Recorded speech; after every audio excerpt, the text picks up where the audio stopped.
This evening, we are very lucky to be able to have with us Brother Titus, who comes all the way from Jakarta. I'll leave him to introduce himself a bit better. Brother Titus, please. Good evening, everyone. My name is Titus. I was born in Indonesia. Now I'm working in Jakarta. I work as a school director, but also working as members of the council of our province, but also work for the formation and studies for our candidate students, brothers. Maybe, Brother, share with us your story, how you came to know the friars, maybe how you came into the faith and your journey with the Franciscans. I never knew Franciscan before because when I was in minor seminary, so my background is that I did my minor seminary for 1 year after the high school. So this seminary run by the Jesuits, so I didn't have any idea about Franciscans and stuff. So, but someday one of my friends, also fellow seminarians, during I think last year I stayed in seminary, he asked me, Titus, where do you want to go after this? And I said, I don't know. I don't have any idea because the only way that I know is to be Jesuit or to be,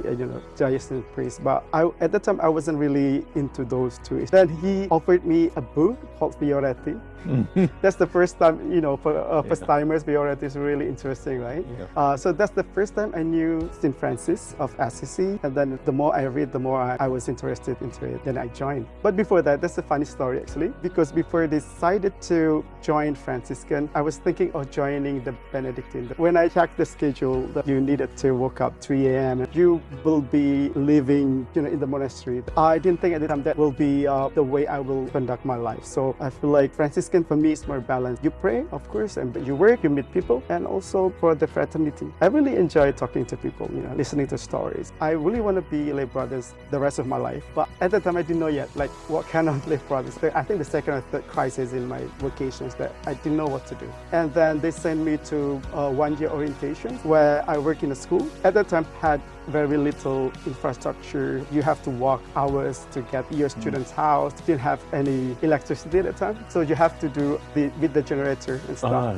Generator, yes. By yourself. This experience even changed the way I see my vocations. Like, oh, this is what I really wanted. Even if you can only do little, but maybe that little things would be really valuable for many people. So started that time, I said myself, I really want to be a teacher. So I went to Melbourne doing my study for the Master of Education. That's also a changing experience for me to be living with people with different culture, brothers with different backgrounds and stuff. It opened up my mind that even if I'm a simple lay brother from Indonesia, it doesn't mean that you have to work for yourself. The Franciscan is the global movement. They're your brothers, even if you speak different language, but you are united by the same spirit, the same charisma as the followers of St. Francis. So now I try to, aside from the job or responsibility given by my leaders, I also work with some of my friends from the Ministry of Education. Visiting some school in some remote areas is always interesting for me. The way, despite all the shortage, they want to further their education. They want to other than what their parents did. It's always interesting for me too. And I'm still doing research now. Yeah, so it's a very interesting angle because, in Singapore and I suppose in many other places, the understanding of vocation is always towards the priesthood. Yeah,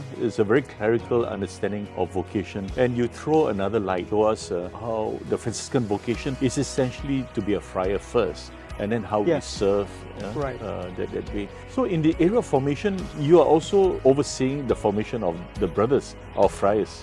It would be slightly different from a school. For sure. And what do you see are some of the challenges maybe in your role forming friars versus running a school? I have to be honest, I was a bit reluctant to work for the internal formation, but then I think I need 2 weeks or 3 weeks to accept that. Like what Francis always asks, God, what you want me to do? But I believe so that God speaks to my leader, to my provincial, that Titus, you have to help them. Because if you think deeper, initial formation for religious is really important. They are the future of the order.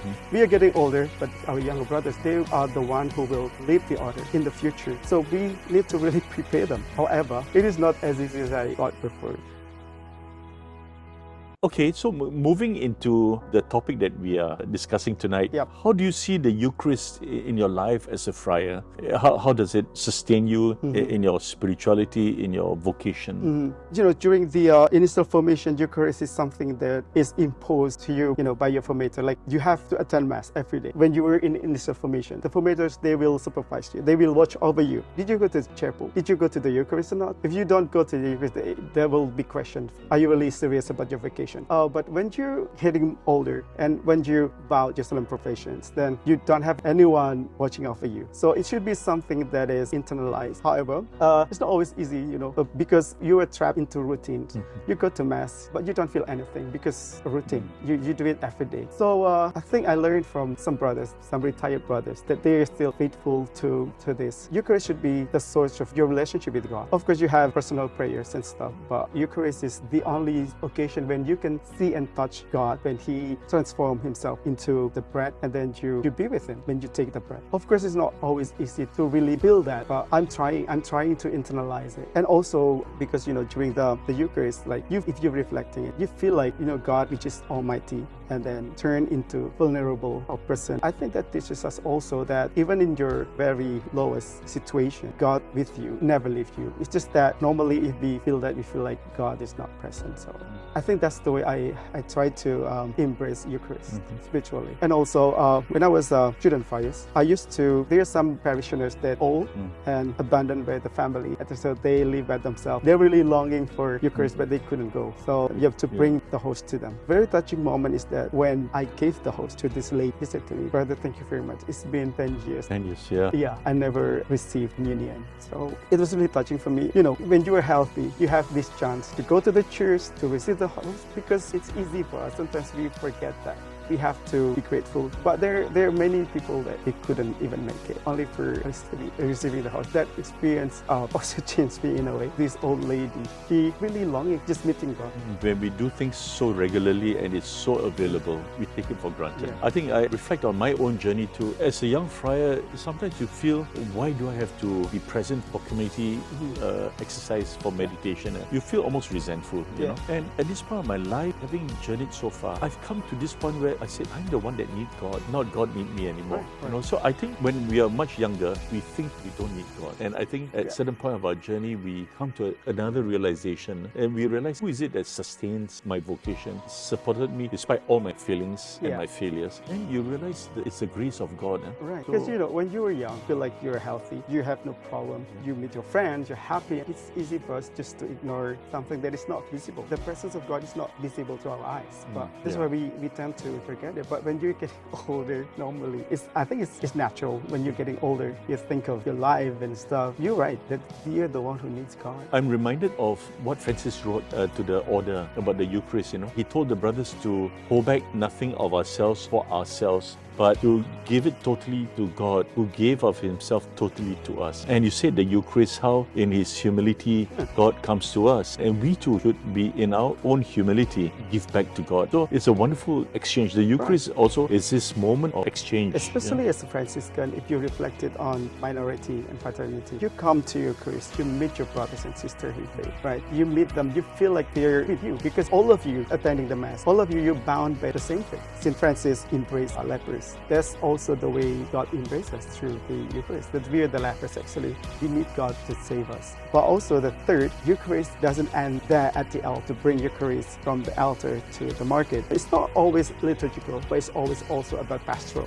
When the priest ends the Mass, you say like, the Mass is ended, go in peace. The Mass is ended, go and tell the world about our faith, about God, about love, about loving others, about giving yourself to others. I guess that's also important at this mission. You have to make it real. You can always regularly come to church for Eucharist, but then after that, you quarrel with your siblings, you fight with your neighbors. If you're brothers and sisters, you should have wider heart, to understand and to accept them. So that's also important. One of the challenge being a priest, I think sometimes we look at our function as purely functional. Going for Mass is about doing a job, So that's always the danger there for us, that we lose a personal devotion to the Eucharist. So that's also something that I think is a danger for for us priests. No? During the Eucharist, that we are united by the same belief, by the same bread. We need to bring that out. In spite of hatred and separation, we can build bridge through the Eucharist. To live the message to of the live the Eucharist. message. When the priest say, "Do this in memory of me," we follow the examples of Christ. That's the true meaning of Eucharist, that you keep the memory of Christ, but not only remembering, but you do it, because that's the fullest meaning of following Jesus, that you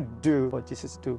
You don't only remember. He reached out to people, not only general people, he reached out to those people living in peripheral situations. Those people are On the margins. on the margin of the society. And Jesus intentionally reached out to those people. There always space for change, for conversions and stuff. If you approach them in a way that you bring the voice of Christ, not your own voice. I know it's not easy. Yeah. And it's not easy. I experienced many times. Yeah. But at least you approach them as human beings. You approach them as your friend, as your brothers and sisters. Yeah, I never thought of what you said about how the Eucharist is doing what Jesus asks us to do as a companion.